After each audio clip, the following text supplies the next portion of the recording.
Здравейте! Аз съм Жустин Томс и днес продължаваме нашите малки маркетингово-обучителни видеа във връзка с вашето онлайн присъствие с една актуална тема. Темата за звуковите файлове и за музикалните фонове на вашите сайтове.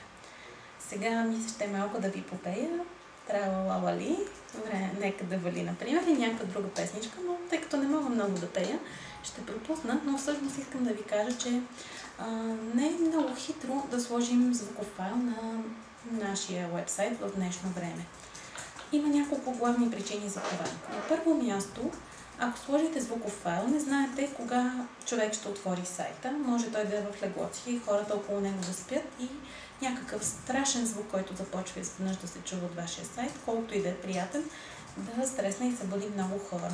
Същото може да се случи и на хора, които са в офиса си и работят и в една тиха атмосфера изведнъж гръмва някакъв звуков файл. Това също не е приятно.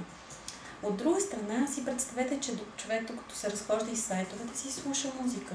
И изведнъж отваря вашия сайт и неговата прекрасна музика, каквато си слуша, изведнъж е прекъсната от нещо, което вие искате да му натрапите той да слуша.